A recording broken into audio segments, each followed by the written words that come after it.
The following stories are inspired by documented paranormal encounters.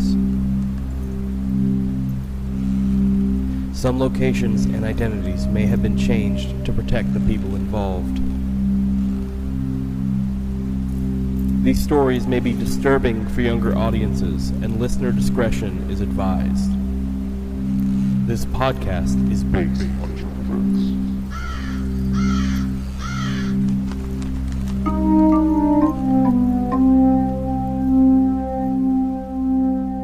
Hey, I'm Brandon, he, him. Hi, I'm Dalia, she, they. Hey, I'm B, she, they. And this podcast is based on true events. All right, guys. Whale, how we doing? Good. Vibe check. Dahlia, you want to go first? I'm cozy. Cozy. Surprise. What else is new? Surprise. Tell something we don't know. I just reached over and got my blankie because I realized I was forgetting. Your blankie? Yeah.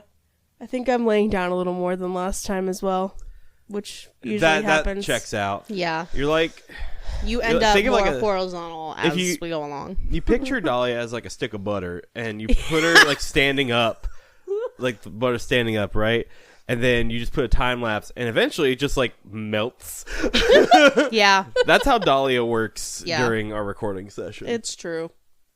So, I do have another story that I'm excited for today. So there's that. Is that your vibe check?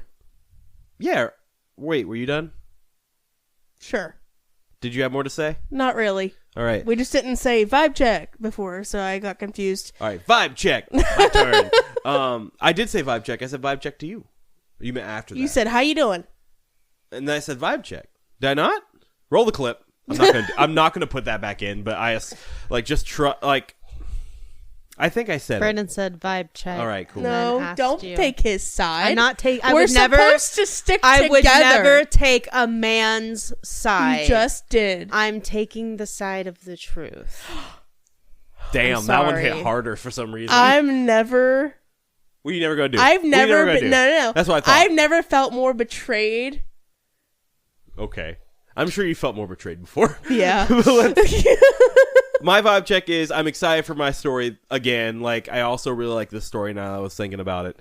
But other than that, I feel fine. I just got in, during the last episode, I got in a package. It's a RPG book that I ordered a long time ago. I think while we were still at the trailer. It is Shin Megami Tensei themed. And for those of you who don't know, there's a video game series called Shin Megami Tensei. Me and Dalia play the offshoot of it called Persona.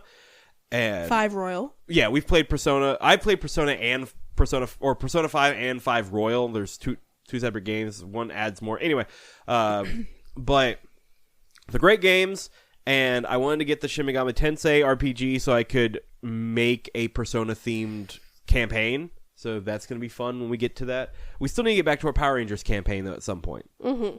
So we'll do that too, but we'll do that first. And then I've also got an Old Gods of Appalachia campaign I want to run. Ooh. Yeah. Sign me up for that one. Of course. 1,000%. I have campaigns I want to do too, but you have more, so. Well, I think it'll be a while. I also have more I want to buy. I have a Doctor Who one that I have. I have a Call of Cthulhu one that I have an idea for. I have a couple I want to buy. One's called The Mystery Business, and it's Scooby-Doo themed, but not exactly Scooby-Doo, right? Mm-hmm. There is one called Babes in the Wood, which is like inspired by themes such as Over the Garden Wall and things like that. Hell yeah. So that's fun. There's one I want based on Welcome to Night Vale. That's actually a huge priority of mine at some point. I definitely... I have a feeling I'll probably be in all of these, but... You will be. You're my wife. You're always here. But I'm especially excited for Welcome to Night Vale. Oh, I love Welcome to Night Vale. It's so good. I have a fantasy RPG that I've been wanting to do as well. Mm-hmm. I need somebody to start a text RPG. A what? A text RPG, yeah, where you do the game, but you just do it through text. I never thought of that before. I did that on my Tumblr days. I role played a lot. Yep. I love role playing. I don't think I could do it anymore the way I used to. Imagine how much better it would be to do it around the table that we have with dice and shit. Well, yeah, but you can't always. You can't, have but we can. That, and that's like a substitution for like an in between. Yeah. You know what I mean? Yeah. Something to that absolutely still have your tabletop moments, 1,000%. Right. The only But just something that's kind of always going to keep you connected. You know what I mean? true, yeah. A little world that As you're if building. we don't stay connected. No, yeah, I know but- I know but what I they know what mean. you mean. Yeah. Yeah. So But yes. that being said, the only role play I've ever really done, like over text, that kind of thing, is like romance, smut. There it is. That's fine too. That I don't want. I can't do that anymore with friends. I'm not that kind of person because I'm like once I'm in a committed relationship and I'm like I'm literally married. I'm just kind of like it's not my jam. But I'd be down to like text role play like other things. I can't really think of anything right now. But like I guess ideas. a fantasy I world. immediately have ideas for some reason. yeah. My brain is stuck in the gutter because of my past stuff. Do you know what would make a really good text RPG? Some kind of like murder mystery type thing. That's fun. Where Clue. maybe the killer is sending text messages as like clues and you're trying to figure things out. Yeah. I don't know how I would get that to work, but that sounds fun. I could do it. I know you could. I know how to do that. Yeah, I could do that. Why don't we brainstorm that after? Sure, that like, sounds later. great. Yeah. Kind of like that game. What is that game called? Where there's a murderer killing townspeople and someone's a doctor and a sheriff and something like that. It's Werewolf. Yeah. You can play it as a text game too. I've run the game many times as like the game master and That's cool. organizing that with all the so like I could help. I don't want to be the game master this time. I would but like to could take help. this one if that's okay. Yeah. Sure, go for it. Yeah, I think that'd be super fun. Because I love a good murder mystery. I love a good like who done it. I do have I do want to do like a lot of like my in-person ones though because I have the books and shit, you know? Yeah, of course. I love that. I also love just getting everyone together as well. That's like my favorite thing. Definitely. But yeah, we'll get that Power Rangers one done and then figure out what the next one's going to be. I'll make it one that you're going to be into. Yes, please. Like I know you're into you want to do the Shin Megami Tensei, you want to do Old Gods. Excuse me, it's probably going to be Old Gods because I've been wanting that one for a while. I love Sick. Old Gods. Yeah. It's a I love the system they came up with. It's a cipher system, so there are objects that you get every once in a while, or not. You get them all the time. However, if you hold on to them for too long, they start having bad effects on you, so you have to use them. Ooh, okay. So that's I like that. really neat system. I want to try it out, and I love horror, and I love that podcast specifically is so good. So yeah, it'd just be really fun.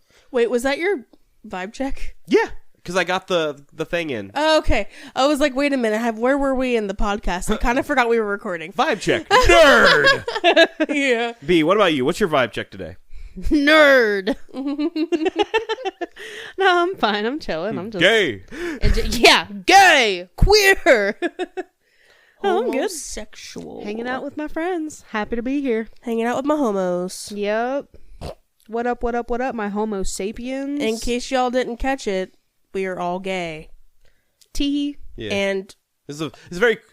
also I hope we've neurodivergent. given off that this is a very queer friendly podcast. And pretty I guess people would call us radical nowadays for having empathy. For having pronouns and empathy. Yeah. God, the horror. Wait till they find out I have colored hair and face piercings. Oh, jeez. Oh, fuck. Glad I removed my face piercing. I'm safe. Well, did you give your? Yeah, just now. I'm vibing, chilling, I was happy like, to be wait. here He with said my nerd. friends. Nerd. Yeah, I was too busy. I was too busy saying gay. But like, yeah. Game. Sorry. All right, Angela, calm down. And there's a Smosh reference, even more nerdy bullshit. Well, hopefully you guys are fans of some of these things so that you Some of them. understand. Yeah, we've been talking about like Old Gods Appalachia. No, I know. I was like, fucking- at least some of them. Yeah, because we've been talking about a lot of shit, like name dropping. We always talk Sponsor us. We talk about a lot of shit. Man, anyway. Smosh, sponsor us. No, yeah, I hope we've given off 34 episodes in now that we're very queer friendly and are very friendly queers. So like 34? this is our 34th episode that Fuck we're off. recording No, it's currently. not. Yeah, it is. Really? It is. Yeah. Holy shit. That's crazy. Mm-hmm. Ain't that wild? Yeah. Oh, podcast is 34. That's not 30. Wait. We're way more weeks because we've taken a few off. So Yeah, 34 episodes. I don't know how to age us now. We're old. Yeah. I'm old, Yusuke. And dog years were probably like really old. And that's a Yu Yu Hakusho reference for anime fans. I thought I'm old Yusuke. I'm old, Yusuke. Is that what that's from? That's from Yu Yu Hakusho. I yeah. always pictured Madarame. No. And Yusuke from No, Persona. I understand why you think that, yes. However, no. That's fucking funny. It's Yu Yu Hakusho. More references. Let's do it. Yeah. Why are you both on your phones right now? I've got a story coming up. That's where I read them. B has no excuse. You guys didn't see it, but we just looked at B right after that. B was not paying attention. B knew what was happening. B knew what was happening. B was ignoring you. B was texting. I was just going to assume you have a scat fetish and you were looking at scat fetish stuff. It's going to be a running thing. It's check out last episode for that killer reference. If you're listening backwards, you'll get there. We're even referencing ourselves now. So, it's time to stop referencing and it's time to start storying. It's time to stop. So, yeah, I don't really have an intro for this one. I don't know how really to intro this one. Well, I guess I'm trying to figure out a way to word it. So, have any of you, I think Dalia may have before, have any of you ever had to take care of a sick relative before? Someone you're close to? Yes. Yes. In what terms of sick? Any term, something where you have to physically take care of them. Emotionally ill, yes. Okay. Grieving ill, yes. Sure. That can very much count. It's hard, and it can be very emotionally draining. And no matter how much you want to be like, I want to stay positive for them, I want to help, I'm sure there are times where it's like, it's hard. It's impossible, right? Well, today's story, we have someone who is going through something similar. And they move into a new house, as they all do. No fucking way. So, and that new house is evil. It wasn't even an apartment. It was a house. It was a house. Oh my gosh, I'm so shocked. However, once you hear the year, you'll be like, oh, okay, that makes sense. Yeah. So, as told by the show My Haunted House, I give you the tale called The Angel. July 23rd, 2003. Jen and Adam are house hunting. As most people do, they have a very specific list of things that they wanted in a home. When they finally found one that they could afford, Jen couldn't really tell if she liked it or not. The energy in the house just didn't feel right. However, after finding out about the accommodations in the house that would be perfect for her father, Jen agreed that it may be the best option. You see, around a year ago, Jen's father had developed a condition that left him unable to walk and would leave him unable to even speak for periods at a time. It wasn't Parkinson's, and it wasn't Alzheimer's either. The doctors weren't able to come to a conclusion on exactly what it was, it seemed. Either way, Jen couldn't imagine letting him rot away at home, so her and Adam moved him in with them. The house had a room with its own bathroom on the ground floor, which would work perfectly for her father. So, they moved in. A few months later, on September 18th, 2003, Jen had helped her father get himself into bed. She had started to walk down the hallway, and she hears the ringing of a bell coming from her father's room. You see, Jen had installed a simple bell on the wall with a cord long enough to be fully accessible at her father's hospital bed. If he ever needed anything, he would be able to ring the bell to call for somebody. As she re-entered the room, she noticed her father hyperventilating and staring over at the dark window to his room. She didn't see anything of note upon an initial glance around the room, so she sat by her dad and calmed him down a bit before leaving once again. October 24th, 2003. Jen and Adam are preparing for dinner together in the kitchen when Adam wonders aloud where their son Hunter might be. Hunter and Jen's father had always been really close, so she goes to see if she can find her son in her father's room. As she opens the door to her father's room, she sees both Hunter and her dad looking off behind the door she had just opened. They both moved their heads simultaneously as if they were watching something. After looking around and seeing nothing out of the ordinary, Jen asked what they were looking at. Her young son Hunter said they were looking at, quote, the angel. When his mother looked confused, Hunter followed up by asking her, "Don't you see it?" While talking with Adam about it later over a glass of wine on the porch, Adam tries to explain it by offering that maybe Jen's dad did think he... Wait, Sorry, hold on. My eyes just went weird. Tries to explain it by offering that maybe Jin's dad did think he saw something, and that Hunter probably just followed his lead. As far as knowing why Hunter called it an angel, though, Jin couldn't be sure. After all, her father hadn't uttered a word in weeks at that point. Maybe an act of imagination? At that point, however, Adam gets called into work. He grabs his coat and gets in his car, leaving Jin on the porch to finish her wine. Not long after Adam leaves, Jin hears the bell coming from her father's room, sorry, just hit the mic, and stands to head back inside. As she passes the entryway to the kitchen on her way to see what her father needed, she stops in her tracks. She hears a shuddering, ragged, heavy breathing coming from inside the kitchen to her left. She turns to see the silhouette of her father in his wheelchair, sitting within the kitchen, looking out at her.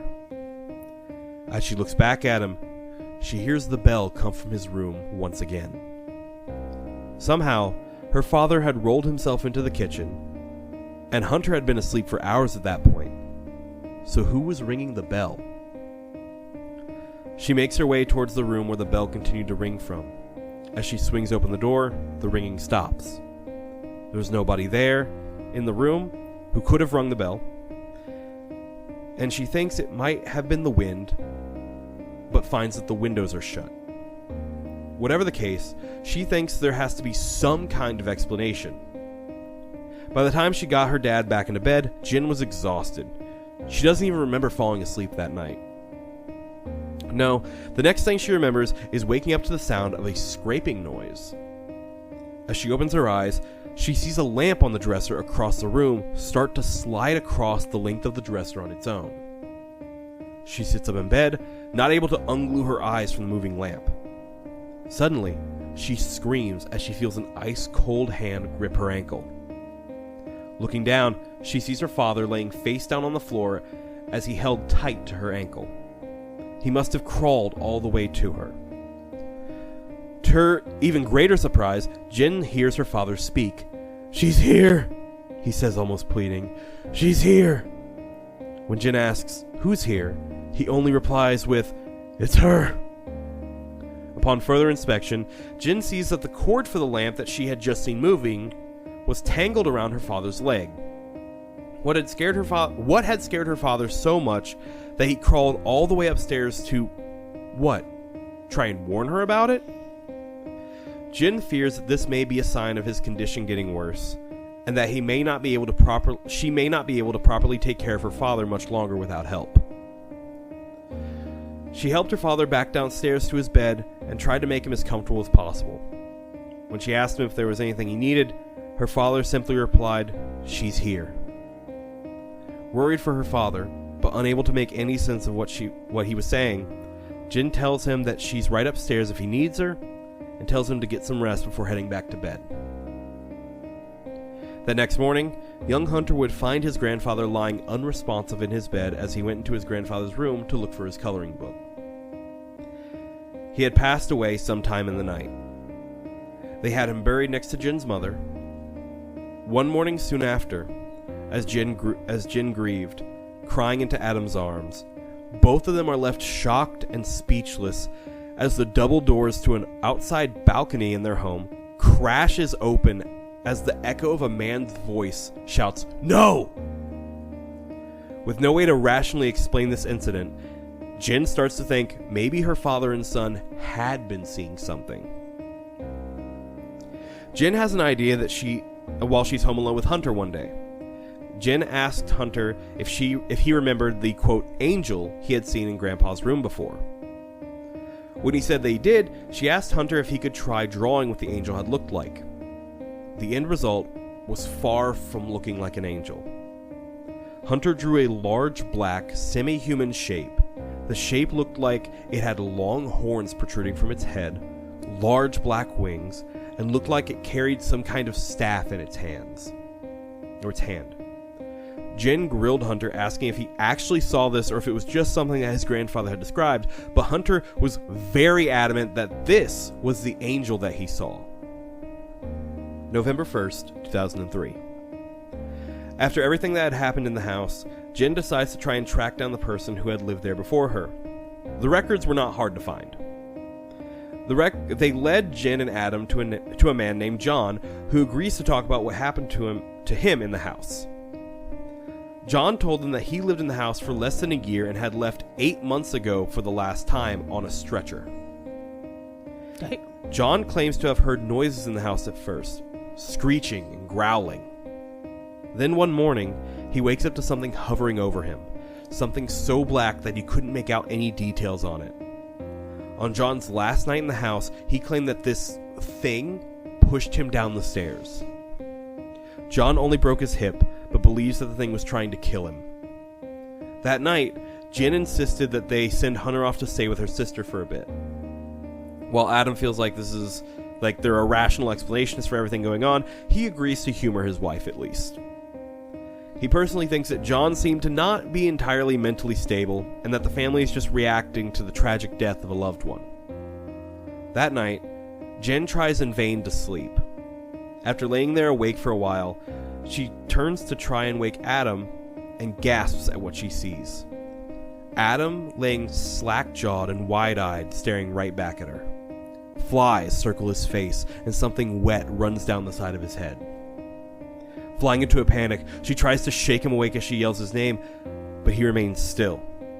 Suddenly, Jen freezes in her attempts as she feels it, someone or something standing right behind her. As she turns, she comes face to face with a large humanoid black mass and screams out. She turns away to find Adam waking up and looking around confused. He looks normal again. Jen tells him what happened, and they rush out of the house to stay over at Jen's sister's. Jen would not be going back to the house. Not being able to sleep, Jen searched in the property's sales records to see who all had owned the house in the past. Before John. She eventually stumbled across news articles about a man who had owned the house in the 1980s. He had been a pastor at one of the churches in town who had left the faith and started a cult. One of his followers was a parishioner and a married woman that he had had an affair with. One night, during an apparent ritual, he shot the woman and then himself, with followers claiming that it was done as a sacrifice. Jen and Adam ended up selling the house soon after, and as of the time of this episode being released, the house was being renovated with plans to open up as a bed and breakfast. You want to go? I'm thinking about it. I do not know where this bed and breakfast is. I tried to look. It's probably like a smaller one, like a smaller local town one. But yeah, what do you guys think of that? That's my story. The fuck is in that house? Right.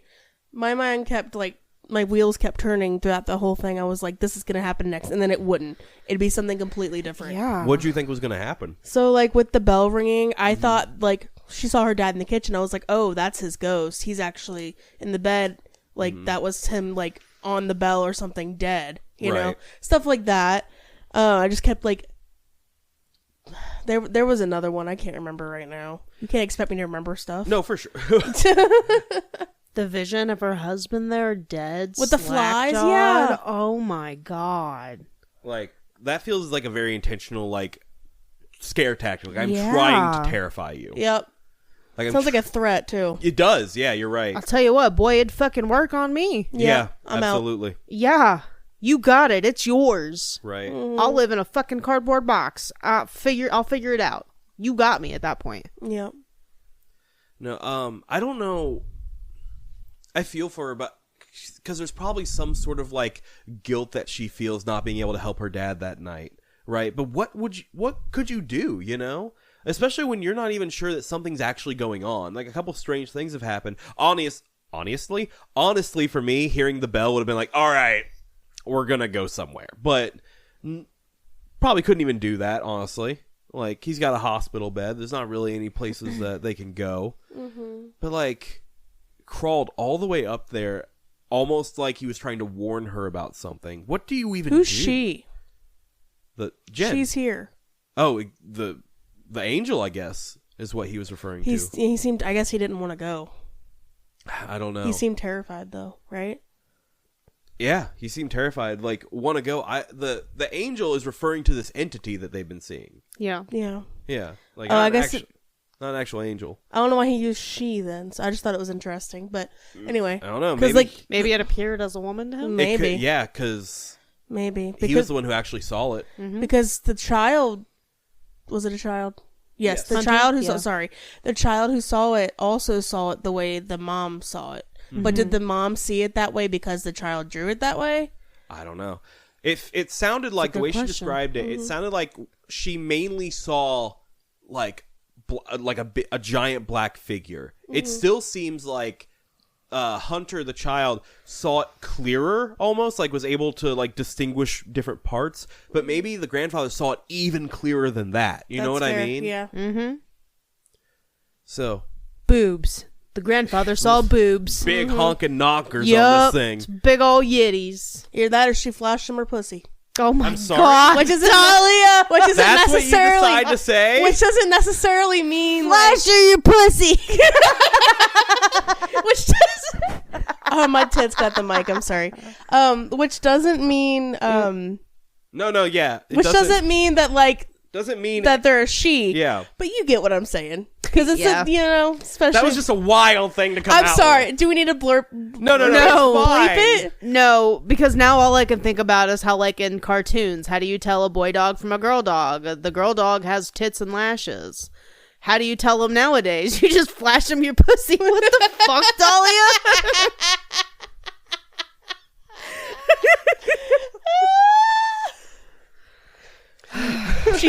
The entity lifts its fucking cloak, the black cloak, and it's just a bush. We're going slam time.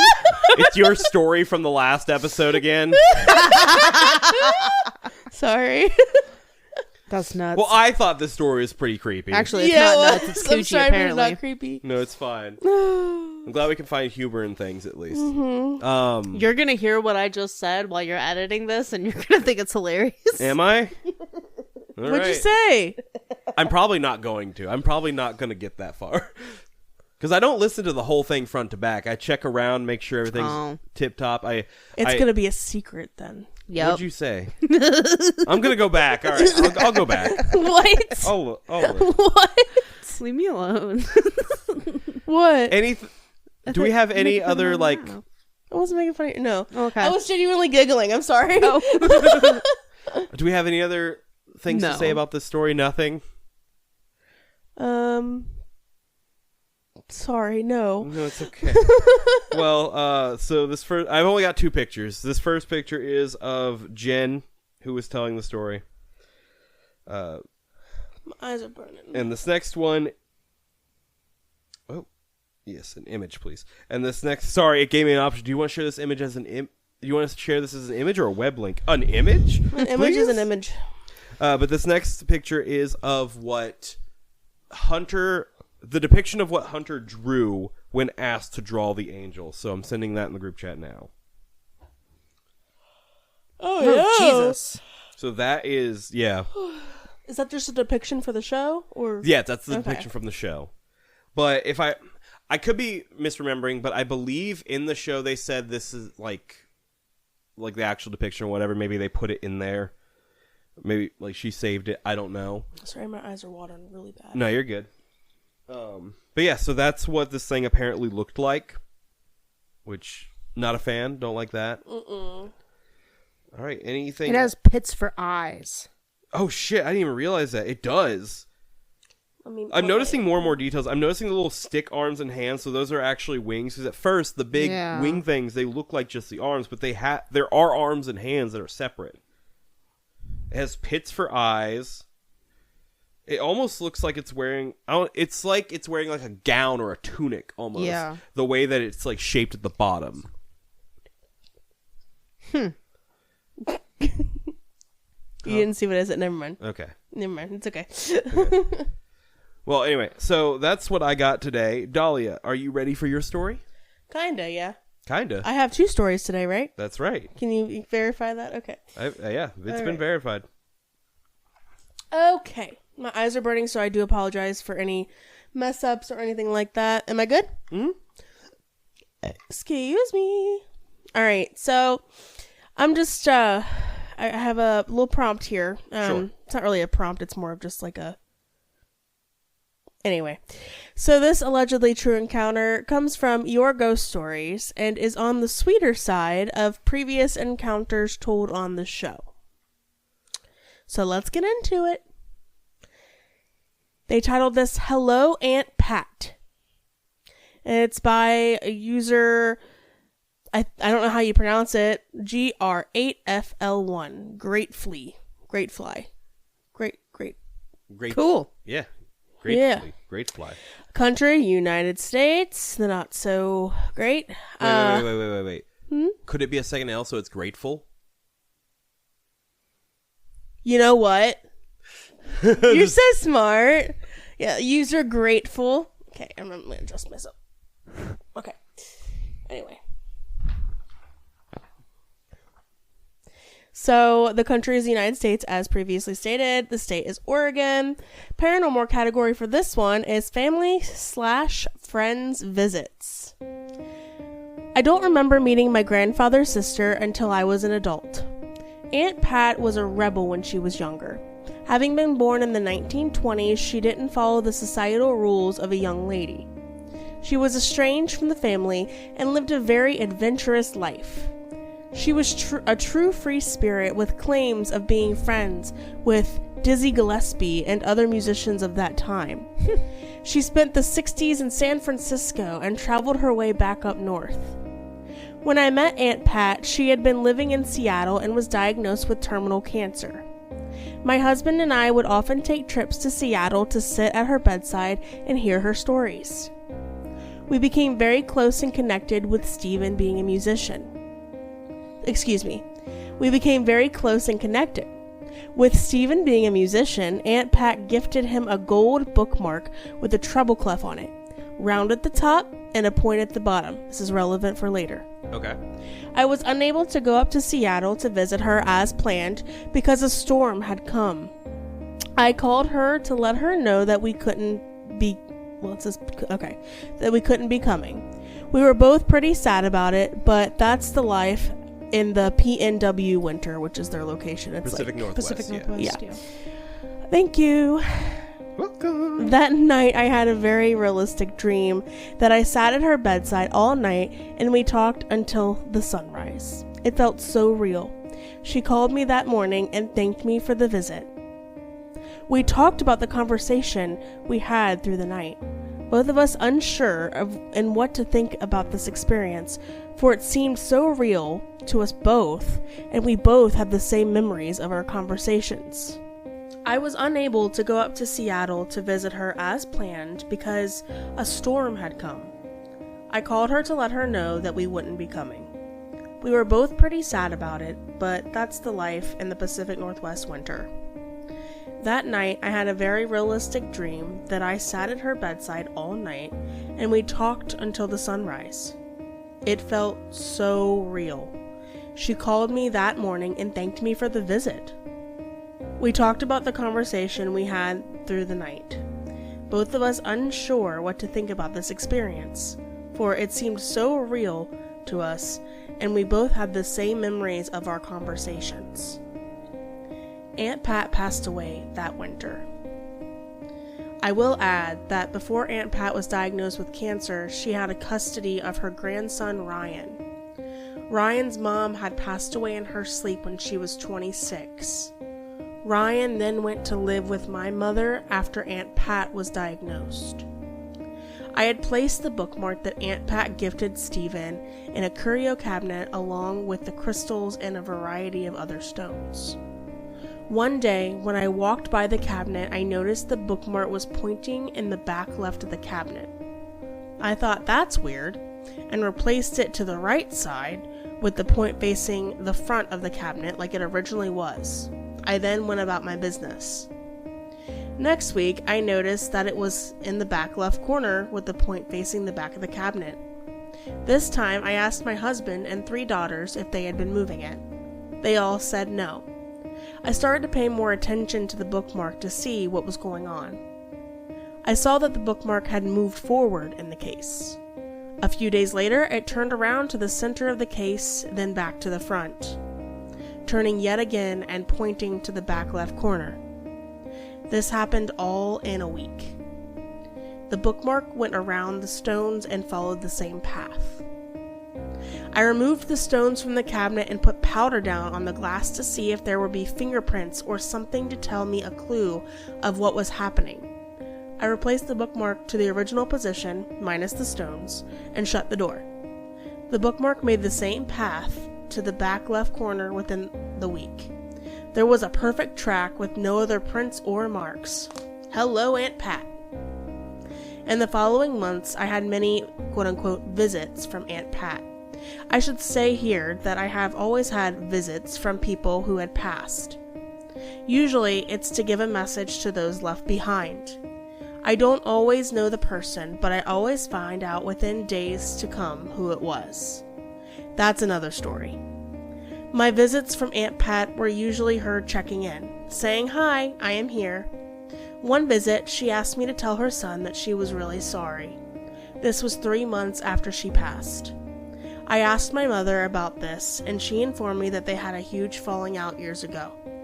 Once my mother had spoken to her son, the visits stopped. Until a few years later. I was working at one of my clients' houses. Aunt Pat showed herself to me and said, "Don't worry, he's with me." Having no clue what she was talking about, I said, "Okay," and went about my business. At 4:30 p.m. that evening, my mother called me to let me know that Ryan had passed in his sleep. He was 26, the same age as his mom when she passed in her sleep. I told my mother that I already knew and that he was with Aunt Pat. I never heard from Aunt Pat again. When I was on my back patio preparing the centerpieces for my cousin Ryan's memorial, I turned around to find him standing there as clear as day. It's always a little shocking when this happens. He says to me, "Please tell everyone thank you." He faded, and I never heard from Ryan again. It's always nice to have, like, obviously it's extremely sad, but it's always nice to have those kind of, like, confirmations, you know what I mean? Mm-hmm. Yeah. Like, even if this is someone being like, "Hey, this is what I saw, this is, like, somebody came to me," like, I just don't understand. I don't know why they would lie to, like, a group of people or whatever like this. Mm-hmm. You know what I mean? So, yeah, it's just, it's something deeply personal, and I'm like, yeah, I'm just glad we have those, you know what I mean? Yeah, a lot of it is when they share them, it's because they would find another post that was similar to their experience. Right. Mm-hmm. And they would want to share. So it's kind of like empathy, sharing stories. That's a lot of what this website is. It's once again from Your Ghost Stories. I noticed I haven't been citing that. I do apologize. But just know if I put a username and the type of encounter and stuff like that, that's what it's from. Right. But yeah, no, I thought this one was sweet in a way. And I mean, yes, sad, but sweet in a way as well. No, for sure. Yeah. That was nice. Do you have any pictures for us? So, yes. Also, I cracked my fingers during your story. I didn't realize it'd be that loud. So if you guys heard that, that's what that was. It wasn't like a mysterious noise. That was my fingies. It was all my fingies. Got it cracked in fingies. Yeah. Do you have anything else before pictures, B? Oh, sorry. I thought you were talking to me. No? Okay, No. cool. No. Picture time. So I went on a stock photo website, Pexels, of course. Pexels. Yeah. We love Pexels. So I don't think the age difference is too accurate because it's just her aunt. It's not like her great aunt. I don't believe it's not like her grandma. But I found this photo of two people sitting on the bed talking. One of them is an older person. One of them is a younger woman. She's realistically probably a nurse or something. Right. But, yeah, I see a name tag there. Oops. But I thought it was sweet because they seemed like they were having a nice conversation, a lot like the story that was told. Yeah. Sure, yeah. Mm-hmm. That's close enough. I get it. Yeah. All of them that were like that were nurses, but this one was less obvious because there wasn't like a scrub outfit on. So. Right. Yeah. Cool. Mm-hmm. All right, yeah, that was a really sweet one. A little sad, a little sweet. I get it. Yeah. Yeah. And I do have a second one here. Okay. So, this next allegedly true encounter, if we're ready, I'm ready. Is actually our second ever listener story. Oh, I thought you meant you had a second photo. That's why I said, "Oh, okay," because I was I knew you had a second story. I knew you had a second story. I forgot it a little bit, but I'm sorry. Go ahead. Are we ready? I'm ready. Yes. Okay. I've been ready for this one. I know what You're this is. good. Shout out to Jordan, Brandon's niece, as you probably know. Our niece now. We're married. She told me she wasn't going to call me Aunt Dalia. Oh, she doesn't call me Uncle Brandon either. So damn, damn, it's okay. Brandon's niece, who probably isn't too thrilled to have had yet another experience to tell us about. Are you ready? Yes. So let's get into it. The day was November 23rd, the last day for rifle season in Kentucky. I loaded up my gear and set out for my hike to the backside of a field on the far end of my property. About a quarter mile walk with a few hills, but altogether not too bad of a walk. For context, my gear includes a chair blind, and for anyone who doesn't know what that is, it's pretty much a folding lawn chair that has a small tarp and slides over to form a dome just big enough to cover you. It has small windows that you can unzip to be able to see out and shoot out of. As I quietly enter the field, I unfortunately, scare off a doe, and she runs up the hill away from me. No big deal. She'll probably come back after it's settled down again. I make my way to my chosen spot and set up for the evening before sitting and watching the field. The field is lively, even for a fall evening. Small bugs buzz around in the drifting sunlight, birds chirping and rustling around in the tall grass, squirrels chittering as they run up and down the trees before scouring across the ground to look for nuts and seeds that are hidden in the grass. I sit with my back to the hillside and, the doe ran up earlier. I'm gonna restart that sentence actually. Sure. I sit with my back to the hillside that doe ran up earlier, my chair blind blocking me from being able to see behind me, but also shielding me from view of any approaching deer. A blessing and curse, really. After about 30 minutes of watching the field, I hear movement behind me from the woods. It has to be that doe coming back finally, I thought to myself, and I sat still and waited patiently. But as the movement got closer, I realized the sound of the steps through the leaves behind me have changed, sounding like it went from a 4-legged animal to 2. I stay completely still as I listen carefully, not knowing what is approaching my blind as it gets closer. My grip on my rifle tightens as it nears to the point of possibly touching my blind. Way too close for comfort, if you ask me. The hairs on the back of my neck stand up as I hear sniffing along the back of my blind chair. Maybe it's a coyote? I try to reason with myself, not wanting to panic just in case that's all it is. The sound of the sniffing travels along the bottom of the blind, almost circling the bottom, but stopping before it gets to a spot I could see through my small windows. The sniffing moves up, and I glance over at the small window, expecting to see a snout soon as it nears the opening. But as the sound gets to be just near the window, and with one long last inhale, it stops. Silence. Only then do I realize that the entire field has gone silent as well. No birds, bugs, or squirrels in sight, as nothing, not even a breeze in the tree tops or the tall grass blades around me, make a noise. I stay completely still as I breathe silently, waiting for some kind of movement from this animal that is right next to me, but neither of us move. Now, as a slightly experienced hunter, or even just as a person who is decently studied on wildlife in general, a coyote in this situation may have been curious and came to check out my blind, but as soon as it would have picked up on my scent at all, it would have moved away and carried on with its day. But here I was, sitting what felt like 10 minutes of dead silence, just waiting for some kind of movement, as I have the mental image of a dog snout inches from the blind window, that if I just moved a hair, I'd be able to see. The only thing that snapped my attention away being a car in the distance as it rumbled through the valley. I let out a small, silent sigh of relief as I finally hear movement behind me again. The rustling leaves as it seemingly walks back into the wood line and up the hill, and the sounds of birds flood in from the field again. As the evening grows darker and the time passes, about an hour and some change, I start to pack up since it's officially past legal shooting hours and make my way back out of the field and to the house. With the sun set and the sky nearly black at this point, I can barely see the rocks, dirt, and leaves under my feet as I walk, but it being just light enough for me not to need a flashlight. And me being me, I stop occasionally to take a few pictures of the moon shining softly through the trees, enjoying my walk as I take in the nighttime environment. But as I stop one last time to take a picture of the sky, my stomach nearly flips as I realize one crucial thing. There was a delay in the sound of my footsteps through the leaves. One extra small crunch coming from behind me as my feet had already stopped.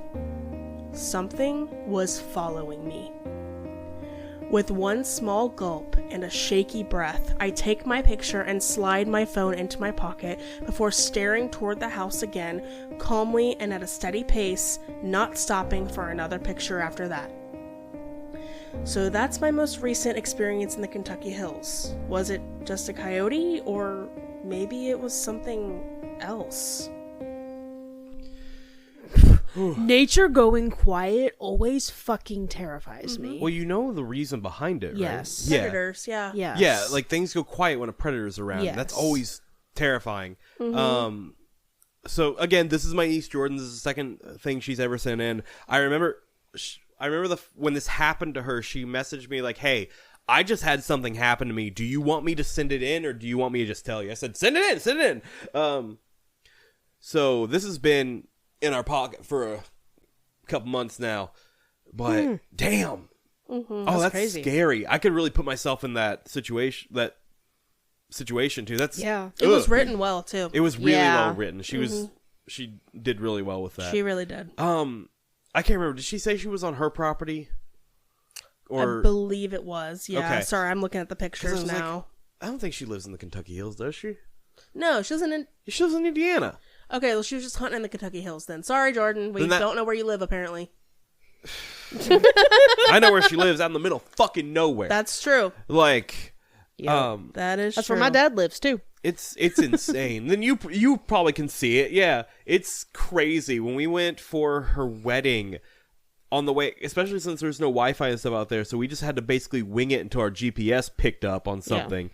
So me and Michael are driving back through the dark roads of this area. It's terrifying because we're passing these churches that say Harvest Festival. Michael's like, "I'm the one they're gonna harvest. It's gonna be me." Come here, little gay boy. On the way, yeah. Sorry, Michael, I love you. on the way up there, there were a lot of questionable things. There's like a compound looking thing near where Jordan lives, and there was like a creek we were passed through. It looked like somebody had strung up clothing along barbed wire, and it was weird. It was freaky. We were like, I don't know about this. Some children of the corn type shit. Some children of the corn type shit. Yeah.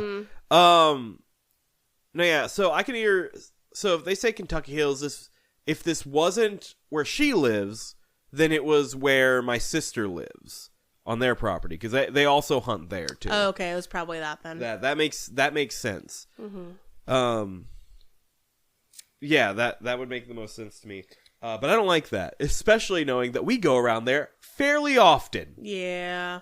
Come back with some good stories. That's all I gotta say. No, for real. Well, come back is all I expect to do. So really. what do you guys think of this? Because for me, the first part of it, as Jordan probably said, could be written off as like an animal, actually. You know what I mean? Until it would turn to 2 footsteps, in my opinion. I don't know what coyote can... Until we go into footsteps, because Jordan does know her stuff. She would know if it was an animal walking. Also, why would it stop? Yeah. Why would it be mirroring her footsteps? You know what I mean? Yeah.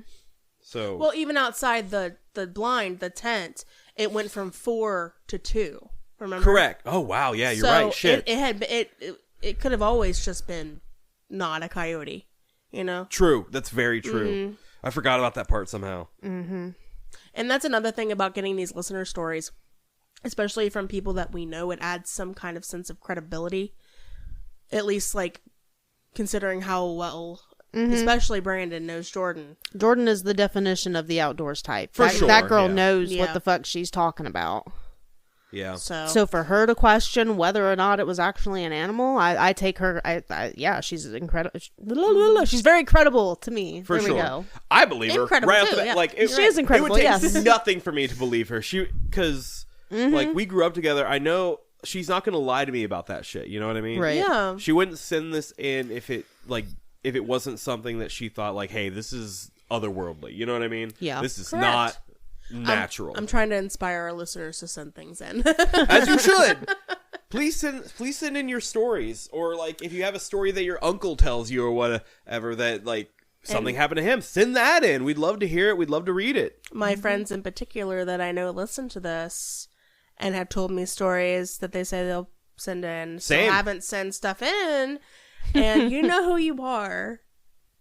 So that's all. Anyway, my boss actually has a story that we've asked her to send in, and she says she will. She just needs to find time, but it's crazy. Send her a prompt, a form to fill out, if you will. Maybe she'll... Ricky, please fill this out. Like interview-esque questions. Yeah, might have to do it that way. Okay, are we ready for pictures? Yes. So the first one here is going to be an example of the blind. This is the like a tent. Yeah. It's exactly what Jordan described that she was sitting in. Correct. This one has black windows though. I believe she said the other one did not. The one that she had. So. Right. Yep.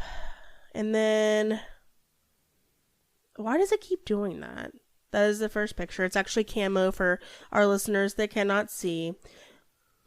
Woodland green. It says. I actually messaged Jordan while I was getting this together, and I asked for pictures that she took along her journey, like that walk. Yes. I was hoping we would get some of these. We got some from like the actual day before it was too dark, and we got a picture of the moon. So I'm gonna send the daytime ones first because there's some artsy shots in there. I like the one through the scope. Yeah.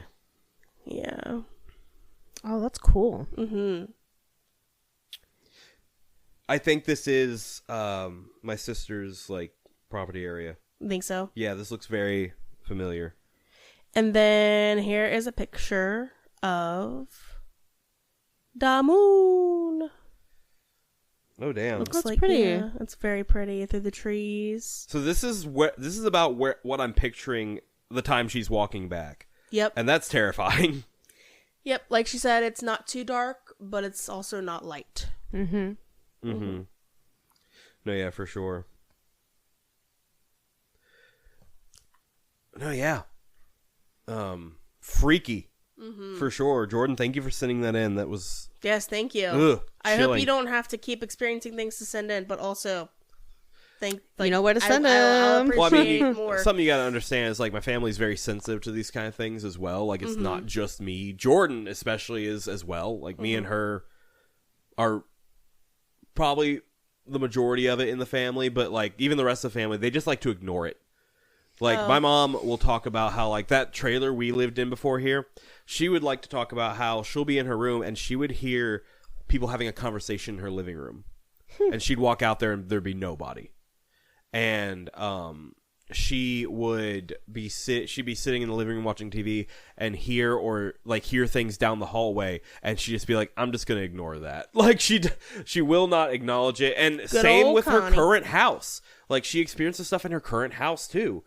Yeah, it's welcome to the family, hun. Glad to be here. Good, happy for that. All right, so B, what hilarious poop-filled story do you have for us today? Not poop this time. Spiders. Oh, great! You're supposed to be the happy part.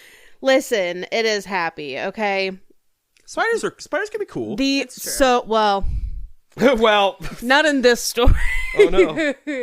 Great. Now I gotta be afraid for when a bee tells stories now. It's okay. Listen. So the prompt is Reddit. What's your funniest go-to story that is most often requested by your friends?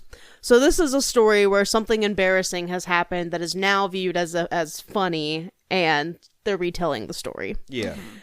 Had this happened to me in real life, I probably would have had about the same reaction she did. Okay. OP goes on to say, this will probably end up getting buried, but oh well. A bit of a backstory. I work/live at a storage unit facility. I'm the manager.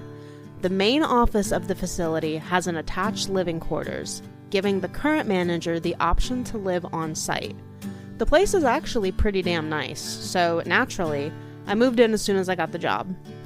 The building is essentially a house with an additional room in the front in which the tenants are welcome to walk right in and directly ask me any questions / pay their monthly fees. The living quarters have a fairly open floor plan to the point where you can see inside almost every room of the place from inside the office if I leave the door between the two open. I'm usually very good about keeping the door closed, but I occasionally forget. This story takes place on one such day. Mm-hmm. It had been an exceedingly slow and miserably hot week. In the past 5 days, I had only had 2 tenants walk into the office, but I was required to sit at my desk and pretend to be busy for the duration of my scheduled hours in case there were any additional walk-ins. Imagine sitting in a chair, sweaty, in a stifling 96-degree room with no circulation and windows stretching across an entire wall, letting in sunlight for an agonizing 8-hour stretch. Ew. I began to fantasize about what I would do the second I could retire to the cooler rooms further inside the house. First, a cold drink from the fridge, then a cool, relaxing shower. As the day winded down to a close, I began counting my remaining minutes and then seconds. The second my computer showed 4 o'clock, I stood up, dashed further into my house, and raced to the fridge where I downed an entire bottle of lemonade. Then I hit the shower. I love where I live, but if I had one complaint, it would be the bathroom. I have a huge spider problem in there. They seem to be all over the place. It tends to make me absolutely paranoid, and most of the time I'll scan the ceiling for any type of creepy crawlers the moment I enter the room. But on that day, I didn't care at all. Instead of making sure the coast was clear, I jumped straight into the shower and began to cool off. This was a mistake.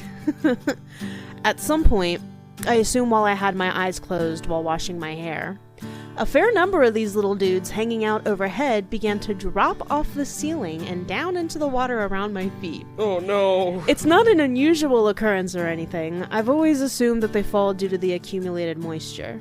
Nonetheless, it's pretty unnerving opening your eyes to discover a bunch of these things swimming around your feet. Ugh. At this point, I decided the shower had lasted long enough and jumped out to begin drying off.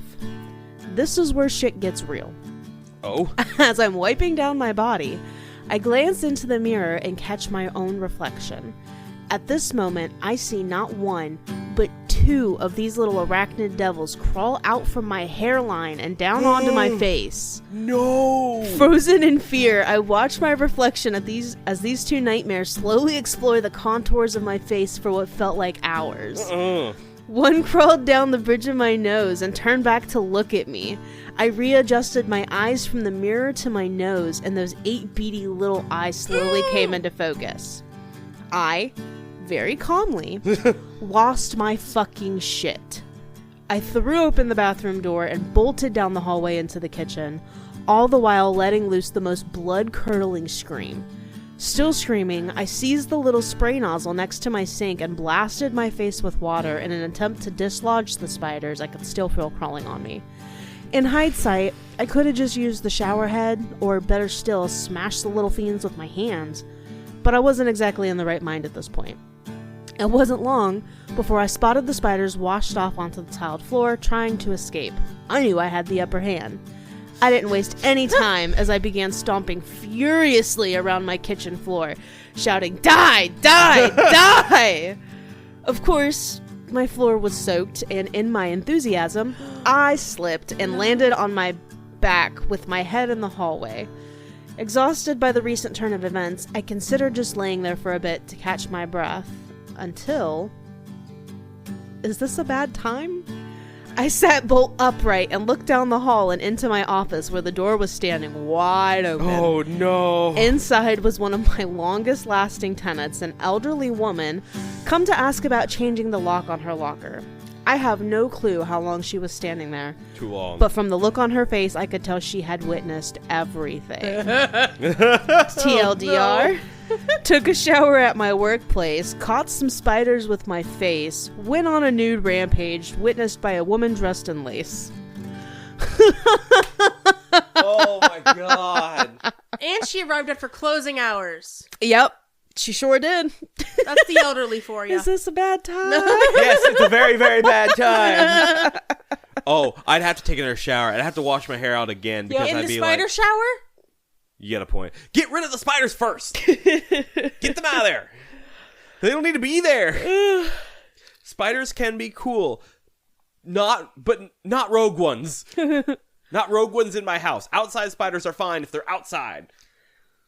So, in a turn of events in the past 2 episodes has been telling horror stories. Yeah, like where's the happy feel good? They're funny. It's a palate cleanser. You're right. They're funny, all right. So for the pictures, I have 2 pictures. They're pretty much the same, just different angles. So in my backyard, I have an ungodly amount of jumping spiders, and I think they are the cutest fucking thing in the whole wide world. Jumping spiders are pretty cute. Jumping spiders are cute for sure. So the pictures that I have, I did not take these pictures. I found these pictures on the internet, but these spiders look exactly like the jumping spiders in my backyard. So I wanted to share what they look like because they're cute and they're little close-ups. I just imagine it got me to thinking about where he said they focused onto their nose. Yeah, you could see the little eyes. One of these pictures made me think of that. So if you don't want to see a close-up of spiders, don't look at this picture if you're on YouTube. Yeah, if you're on Instagram, however, be prepared. Yep, they're so cute. They're cute, all right. They're cute, but I'd still freak out if they were crawling on me. Oh, absolutely. I agree. Absolutely. I agree in there. The showers. Yep. In the shower specifically. Yeah. We have an unspoken agreement. They stay on their side of the porch. I stay on mine. Yes. For sure. That one's got. Well, they both got. Do they typically have greens and blues on them and stuff? That's they can. Cool. These ones do, yeah. Yeah. Mm-hmm. Yeah. Like They're called bold jumping spiders. Yeah, that's Yeah. I don't like the, it gives me the feeling of things crawling over me, and I don't like it. How dare you do this? At the same time, thank you for sharing. You're very welcome. Good palate cleanser, though. I got your mind off of the scary. You did. You got our mind off of the scaries. You're right. That's the whole point. All right. Well, thank you guys for listening. That was great. It was a good story. What are you doing over there? I'm chilling. You guys close it out from here. All right. Yeah, just check us out on socials. We got Facebook, Instagram, Blue Sky, not Twitter because fuck Twitter. There we go. We're on TikTok as well as YouTube. So there's that. And rate and review us wherever. I think you can do that on Spotify, Apple Podcasts, and our Facebook page. So, like, you write a little review, and then if you get so many, like, oh, this person recommends this, then it does, like, a rating for you. So far, we have 2, so not enough. But, yeah, send in your stories, absolutely, too. I think we forgot to do that and the rate and review thing last time. I think we did. Maybe, I can't remember, but I think we forgot. Either way, you can send in your stories to TPIBOTE@outlook.com if they are paranormal stories that you've experienced or that you know other people have experienced or whatever. Put in the subject line, they are for Dalia's eyes only. That is DALIA. No H. No H.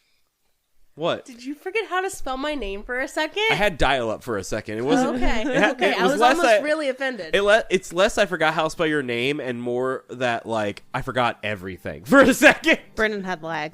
Yeah, I lagged. What'd you call him? Brandon had lag. It's a okay. No. Oh. It rhymes with something. It's I don't know. Oh. Never mind. Anyway, so, and if they're funny and wholesome stories, like either or apparently go, put that they are for B's eyes only. That is not the letter B, that is B-E-E. It's not B-E-A, it's B-E-E like the bug, the bee. Bug. Insect. Sure. They're insects, not bugs. Sure.